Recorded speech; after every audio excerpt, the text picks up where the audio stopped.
Shalom, saudara-saudaraku. Salah satu amanat agung Tuhan Yesus Kristus adalah memberitakan Injil kepada segala makhluk, sebagaimana yang tertulis di dalam Markus 16 ayat 15.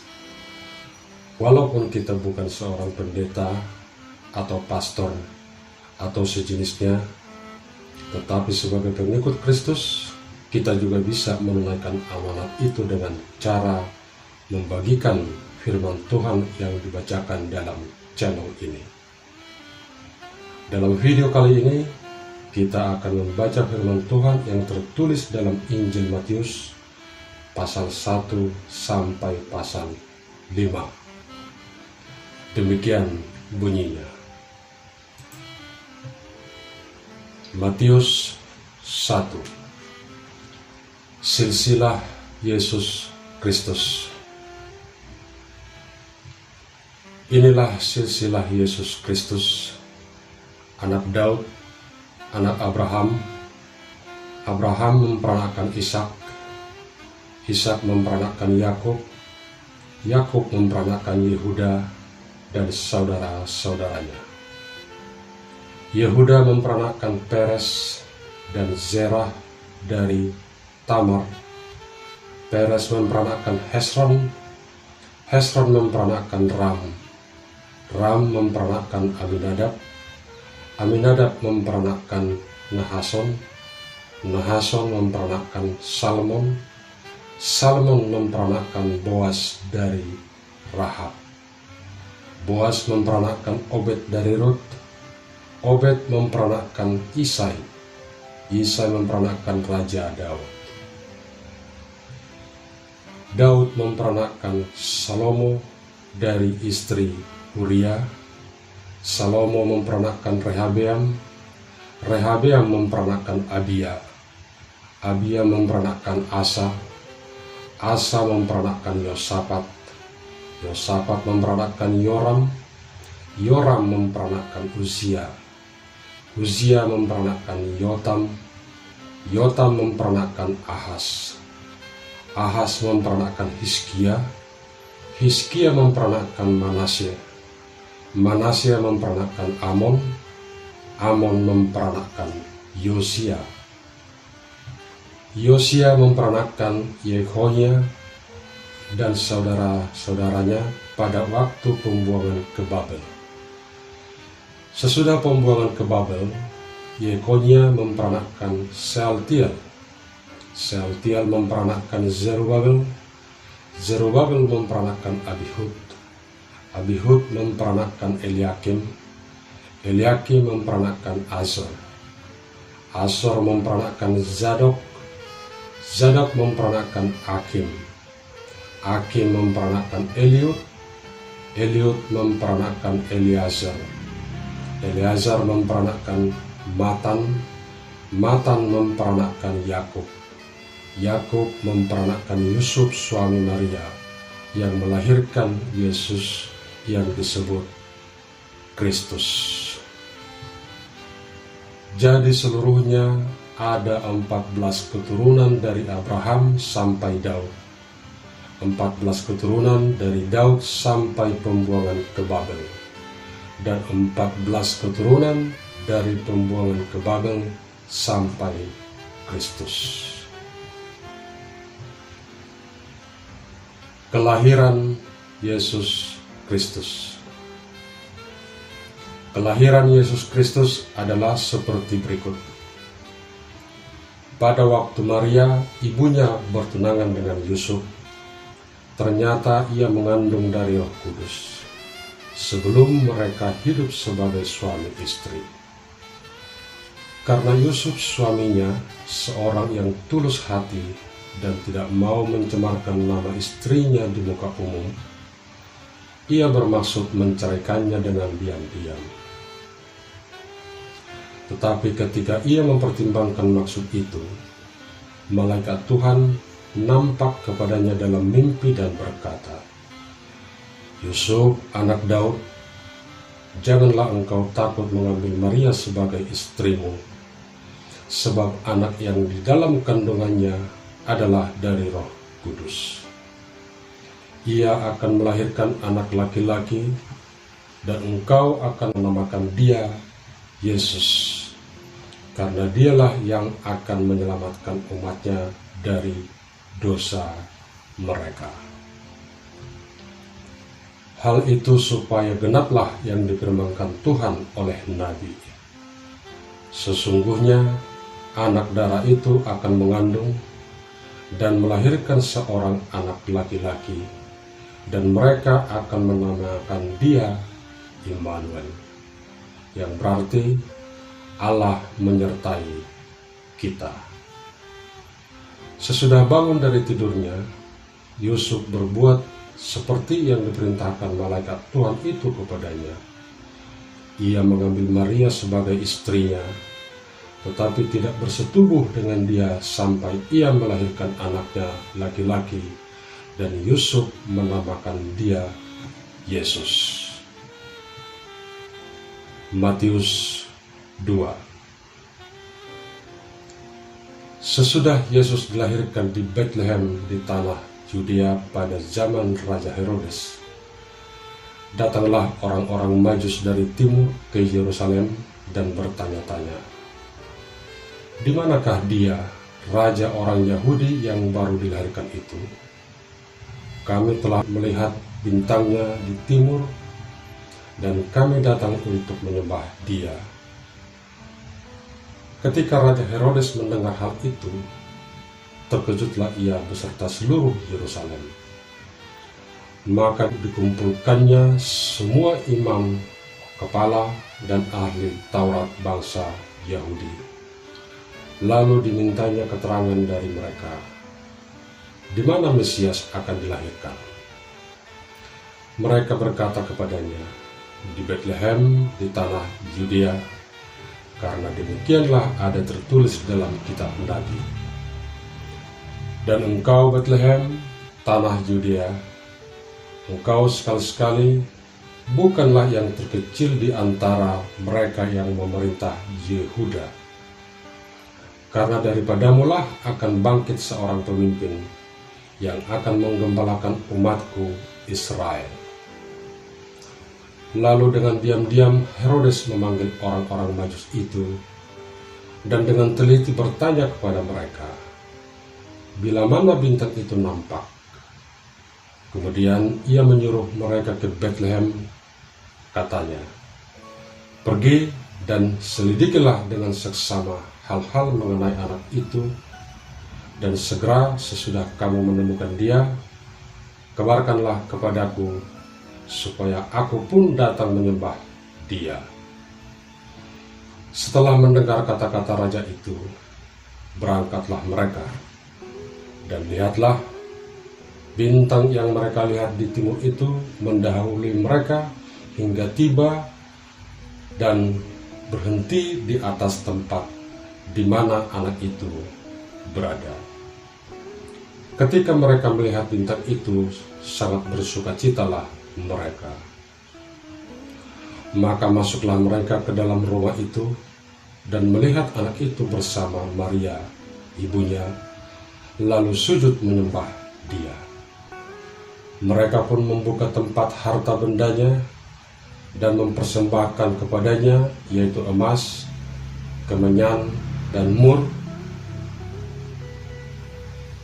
Dan karena diperingatkan dalam mimpi supaya jangan kembali kepada Herodes, maka pulanglah mereka ke negerinya melalui jalan lain. Penyingkiran ke Mesir. Setelah orang-orang Majus itu berangkat, nampaklah malaikat Tuhan kepada Yusuf dalam mimpi dan berkata, "Bangunlah, ambillah anak itu serta ibunya, larilah ke Mesir dan tinggallah di sana sampai aku berfirman kepadamu. Karena Herodes akan mencari anak itu untuk membunuh dia." Maka Yusuf pun bangunlah, diambilnya anak itu serta ibunya malam itu juga, lalu menyingkir ke Mesir dan tinggal di sana hingga Herodes mati. Hal itu terjadi supaya genaplah yang difirmankan Tuhan oleh Nabi, "Dari Mesir kupanggil anakku." Pembunuhan anak-anak di Bethlehem. Ketika Herodes tahu bahwa ia telah diperdayakan oleh orang-orang Majus itu, ia sangat marah. Lalu ia menyuruh membunuh semua anak di Bethlehem dan sekitarnya, yaitu anak-anak yang berumur 2 tahun ke bawah, sesuai dengan waktu yang dapat diketahuinya dari orang-orang Majus itu. Dengan demikian, genaplah firman yang disampaikan oleh Nabi Yeremia. Terdengarlah suara di Rama, tangis dan ratap yang amat sedih. Rahel menangisi anak-anaknya, dan ia tidak mau dihibur, sebab mereka tidak ada lagi. Kembali dari Mesir. Setelah Herodes mati, nampaklah malaikat Tuhan kepada Yusuf dalam mimpi di Mesir.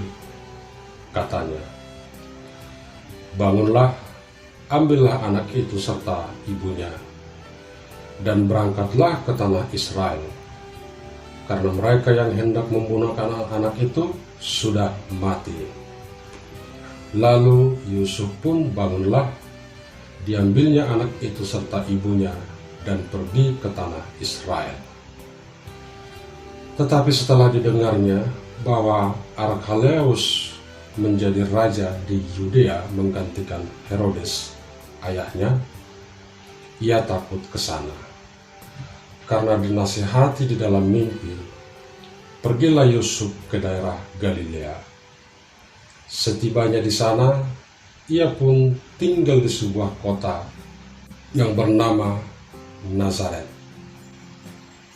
Hal itu terjadi supaya genaplah firman yang disampaikan oleh nabi-nabi, bahwa ia akan disebut orang Nazaret. Matius 3.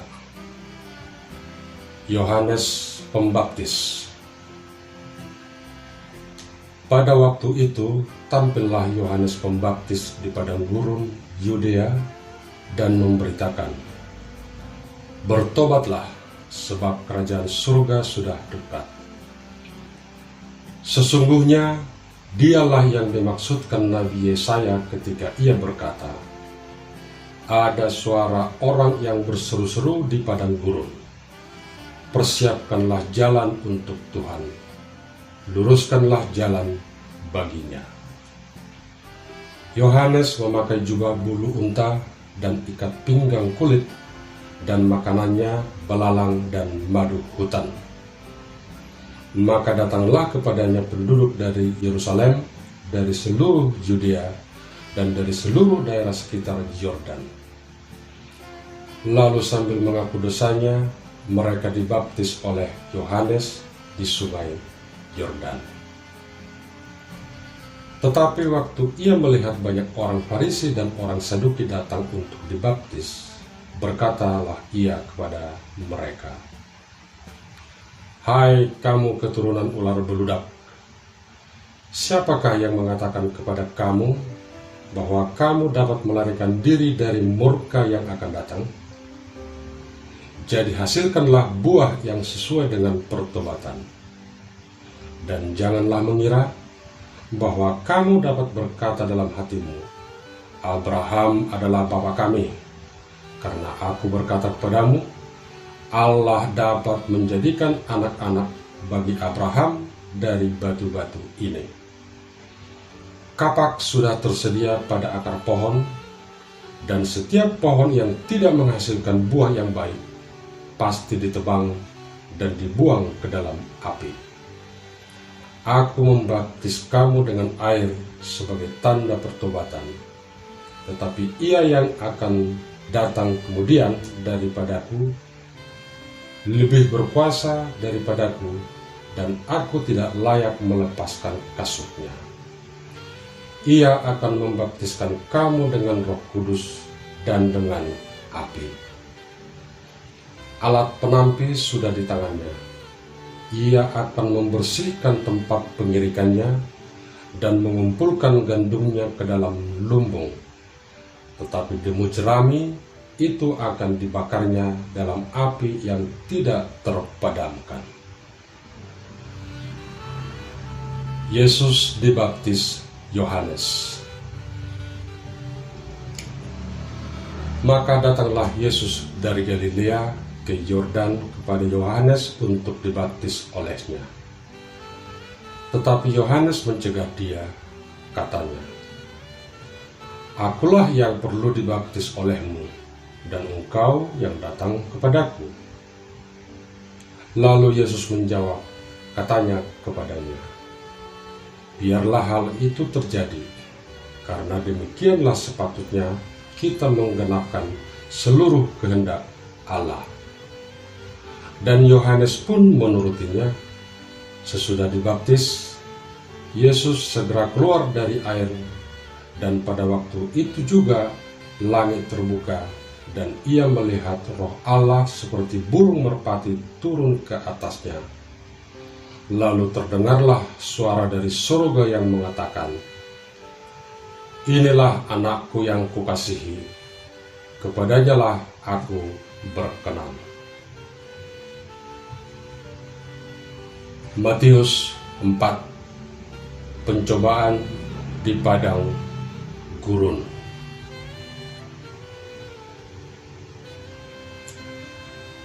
Maka Yesus dibawa oleh Roh ke padang gurun untuk dicobai iblis. Dan setelah berpuasa 40 hari dan 40 malam, akhirnya laparlah Yesus. Lalu datanglah si pencoba itu dan berkata kepadanya, "Jika engkau anak Allah, perintahkanlah supaya batu-batu ini menjadi roti."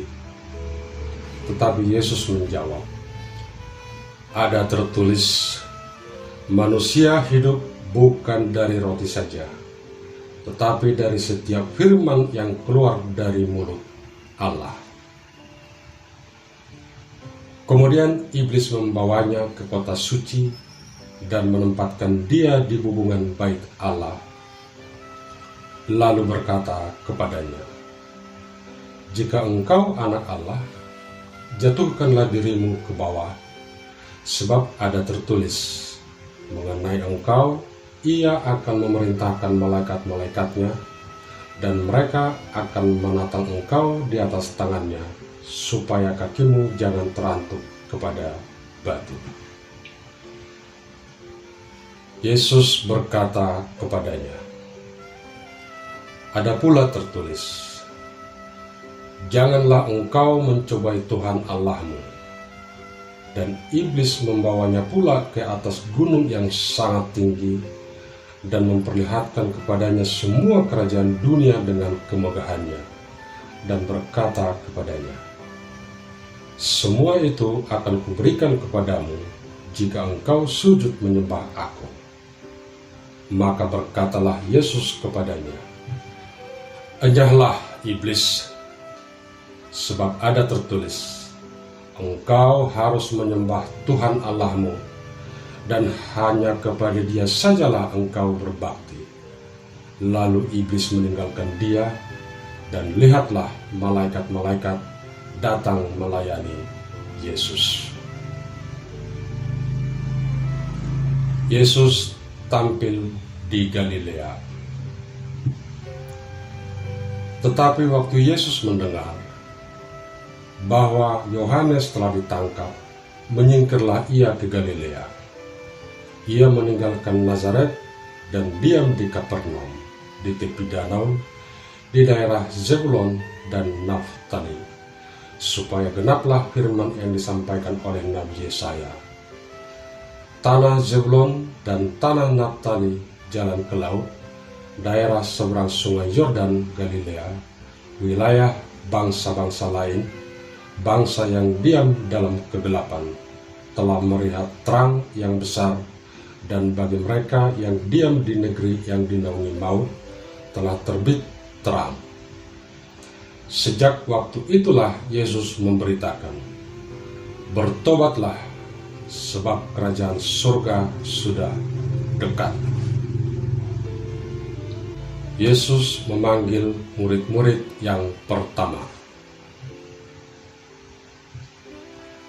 Dan ketika Yesus sedang berjalan menyusur Danau Galilea, ia melihat dua orang bersaudara, yaitu Simon yang disebut Petrus dan Andreas saudaranya. Mereka sedang menebarkan jala di danau sebab mereka penjala ikan. Yesus berkata kepada mereka, "Mari, ikutlah aku, dan kamu akan kujadikan penjala manusia." Lalu mereka pun segera meninggalkan jalannya dan mengikuti dia. Dan setelah Yesus pergi dari sana, dilihatnya pula dua orang bersaudara, yaitu Yakobus anak Zebedeus dan Yohanes saudaranya, bersama ayah mereka Zebedeus sedang membereskan jala di dalam perahu. Yesus memanggil mereka, dan mereka segera meninggalkan perahu serta ayahnya, lalu mengikut dia. Yesus mengajar dan menyembuhkan banyak orang.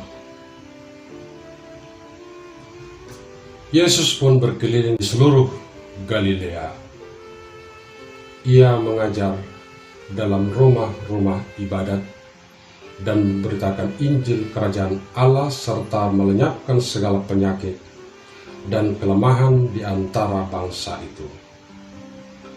Maka tersiarlah berita tentang dia di seluruh Syria, dan dibawalah kepadanya semua orang yang buruk keadaannya, yang menderita pelbagai penyakit dan sengsara, yang kerasukan, yang sakit ayan, dan yang lumpuh. Lalu Yesus menyembuhkan mereka.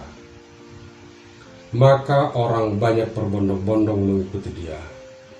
Mereka datang dari Galilea dan dari Dekapolis, dari Yerusalem dan dari Yudea dan dari seberang Yordan.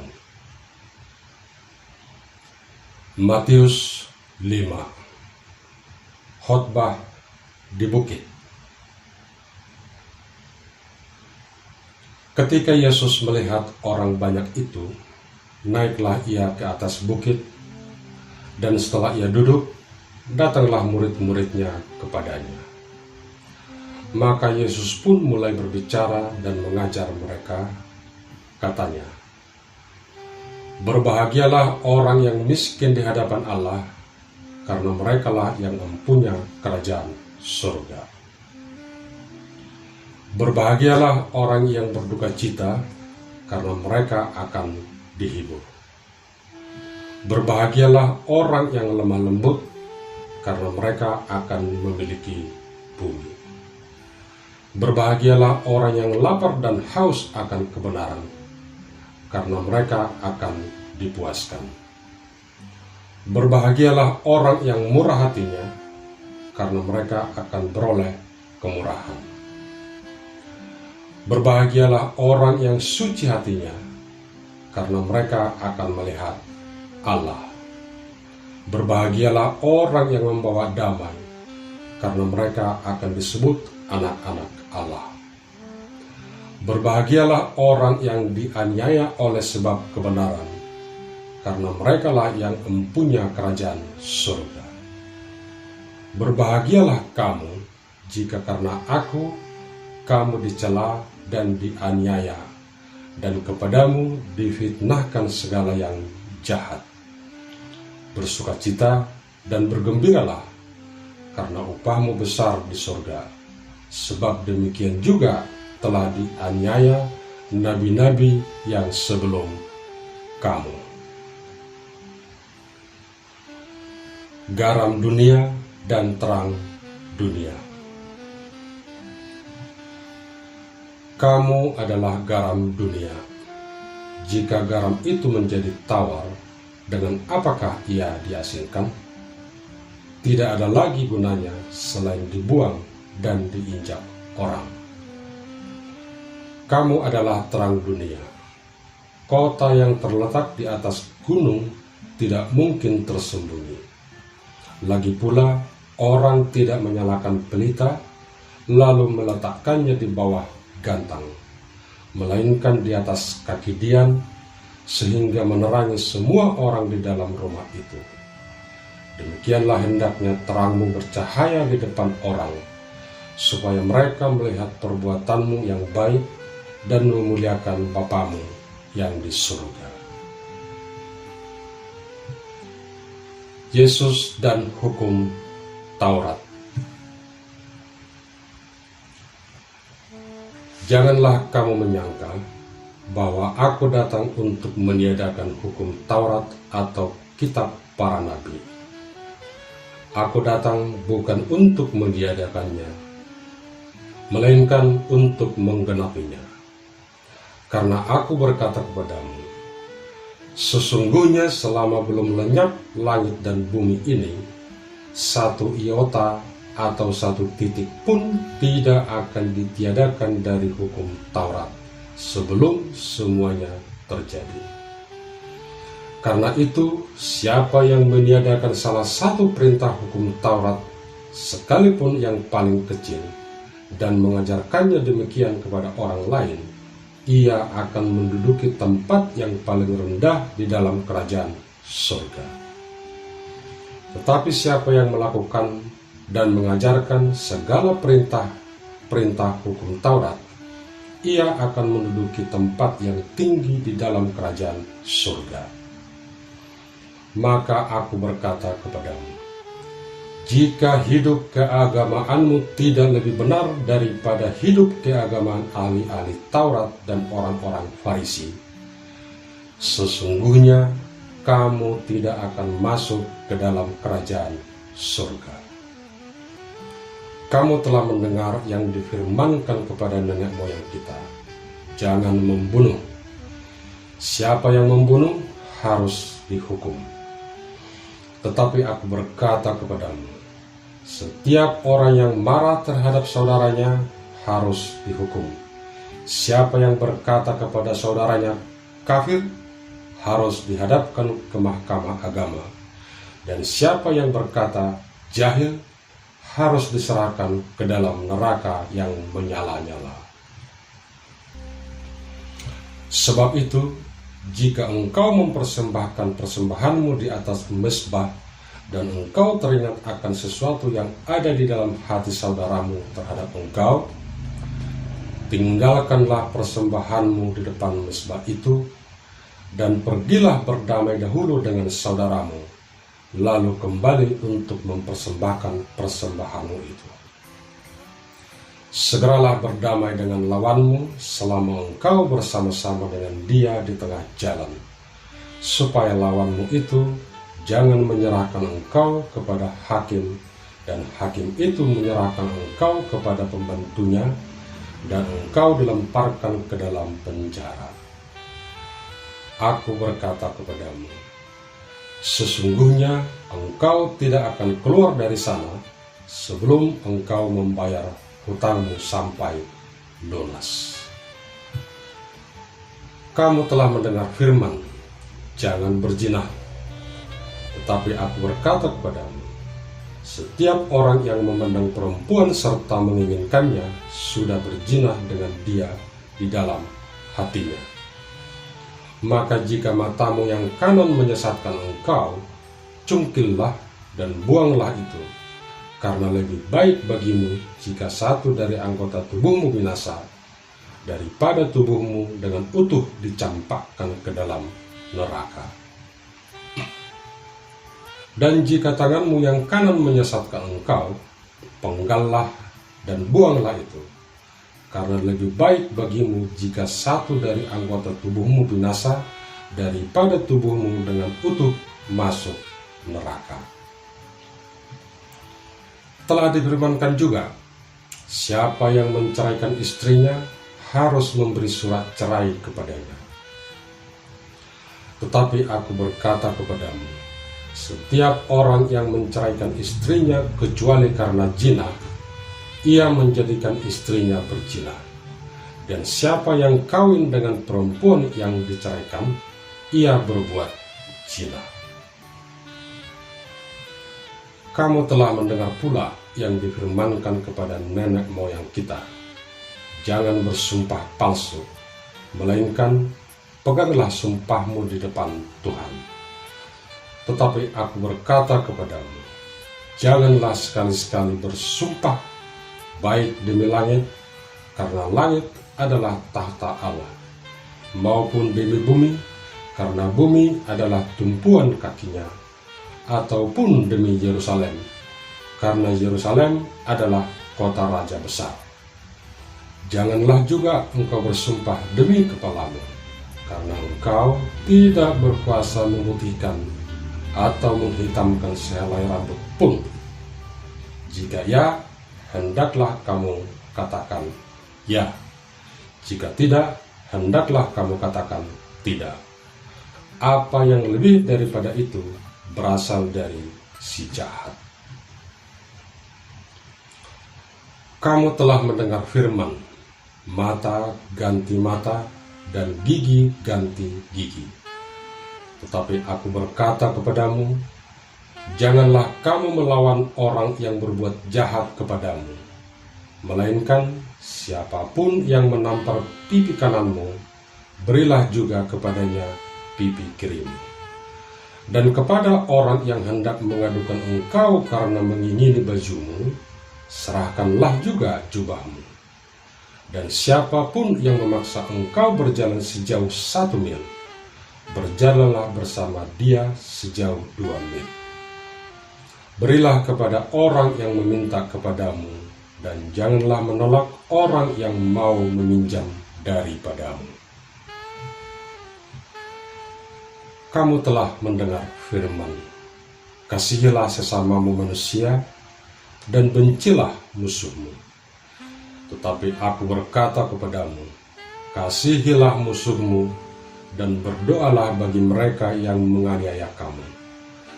Karena dengan demikianlah kamu menjadi anak-anak Bapamu yang di surga, yang menerbitkan matahari bagi orang yang jahat dan orang yang baik, dan menurunkan hujan bagi orang yang benar dan orang yang tidak benar.